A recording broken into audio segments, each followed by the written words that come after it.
So if you enjoy this video and want to see more content like this on the channel, you can show your appreciation by clicking on the PayPal link in the description box, and you can donate any amount that you feel is equivalent to the value of this video. Also, leave us a thumbs up. It helps us get more views. Donald Trump tweeted last night and this morning. The tweets are up on Infowars.com. And everybody out there ought to be retweeting them and celebrating it, because it shows that Trump is going on a major counteroffensive against the globalists and the dirtbag Democrats and their leftist cohorts and the Islamicists. Now, if you go back about a year and a half ago, we were about a year out from the election, and there were news reports coming out confirming that Podesta and his brother and Hillary got $30+ million to transfer about 25% of our uranium to Russia. Hillary got caught meeting secretly with Putin. All this stuff was coming out. Jay Johnson and Homeland Security, even though they're Democrats at that level, wanted to get into the computers to find out what was happening.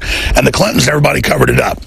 Okay, and she had her second server, private server, that she was selling data on the world market for, letting people penetrate it in exchange for money to her foundation, billions and billions. So this was a Legion of Doom level Lex Luthor crime going on. And so they were scared. What were they going to do? Well, just covered it up. But then once Trump won, they had to go ahead and panic and say, oh my God, Trump's the Russian agent, because they knew that Homeland Security was already aware of this. And Jay Johnson already testified last week. But what's amazing is, if you go back over a year ago, when I was interviewing Roger Stone and Colonel Schaefer and so many other experts that have really, high-level connections, they were continuing to break down the fact, but so was even mainstream news. This has all been in the news, that it was the Democrats that had all these connections, were trying to distract off onto the narrative claiming Trump was. But again, that all accelerated and got 10 times worse once Trump won. And that's why they've been so desperate, why they've been like cornered rats. Well, now, with Jay Johnson's testimony last week, former head of Homeland Security, and with all the other testimonies that are coming out, we know that Obama, this is confirmed, they've admitted it, ordered them to not investigate.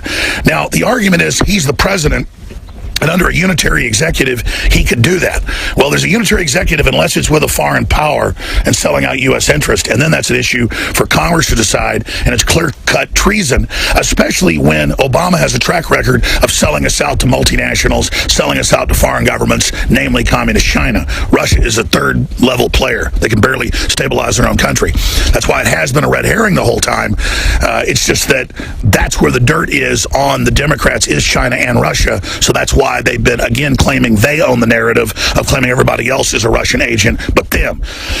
The fact that Trump has brought all this evidence out, the fact that even mainstream media is admitting it, the fact that CNN has had to retract a bunch of stories admitting that they were fake news about Roger Stone, Scaramucci, and others inside the Trump administration, shows they're beginning to run scared. And now with these tweets from Trump saying Obama wasn't scared, he didn't choke, he was obstructing because he knew the Russians were actually helping. Now, I was told by some of our, not just White House sources, but CIA sources, about 6 months ago, that the Russians actually had penetrated the Democrats, as they historically have, and were actually, to a great extent, actually hedging their bets, thinking Hillary would win, and were actually backing Hillary.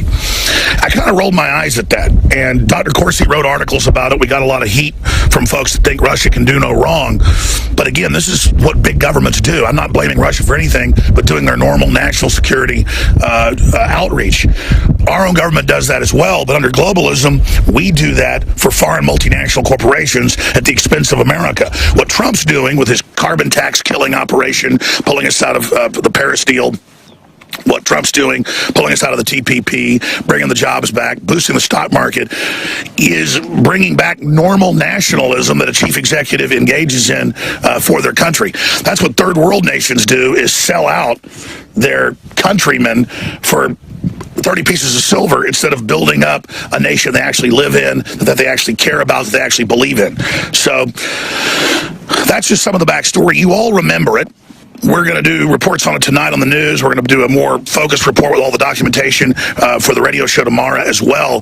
But this is such a big deal to have Trump boldly come out and say Obama committed crimes, he obstructed, when we already have the proof. Jay Johnson saying he was told to drop it and do nothing. And that's why you see in that letter last week that we made such a big deal of, Dianne Feinstein saying, yeah, we need a criminal investigation of Loretta Lynch.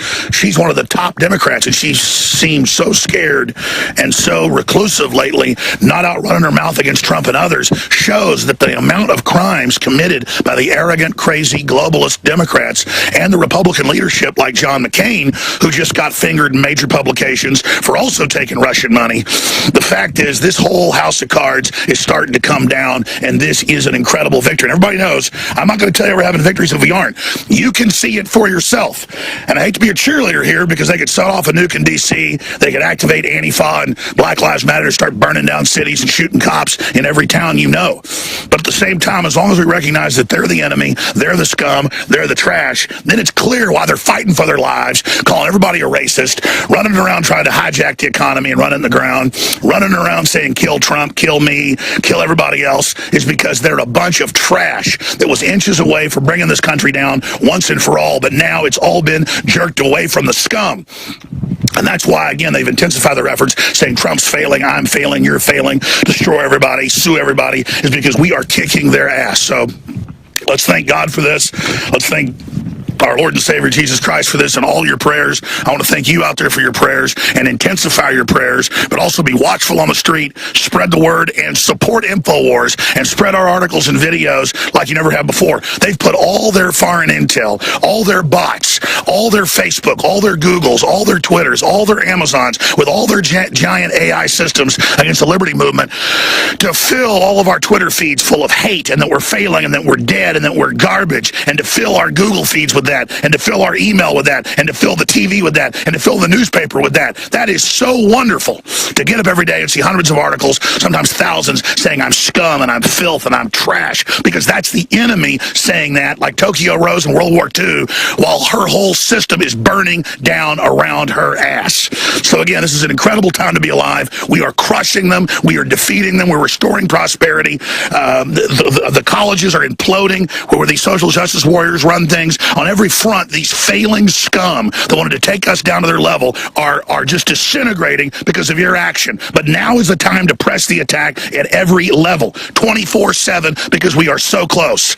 We're going to crush their Islamic invasion. We're going to crush their communist brainwashing. We're going to crush the Antifa, all of it intellectually. We're going to shut our borders down to all the failed states. We're going to restore the United States of America and then dictate peace through strength. Infowars.com is the sword of truth. You know it is. That's why they hate us. We don't compromise. We don't back down. And we can literally taste the victory. It's in our guts. It's in our hearts. It's in our blood. So keep spreading the word. I want to salute you all. I want to salute the crew. Now back to David Knight, Noah, and Schroyer. But the main focus is we're on the march. They're on the run. And Trump is pressing the attack. He is calling them out as the criminals they are. And so get ready. They bit off more than they can chew. They absolutely pushed people to the breaking point. They were given a chance to back down and just let America be great again, but they didn't. So now they're going to get something else. Now they're going to get the oblivion that they so begged for. Now what they hope to do to us is about to happen to them. It's like the old nursery rhyme, Humpty Dumpty, and you couldn't put Humpty Dumpty back together again. I think that that's the point that they have reached right now with Obama, McCain, Loretta Lynch, Hillary Clinton.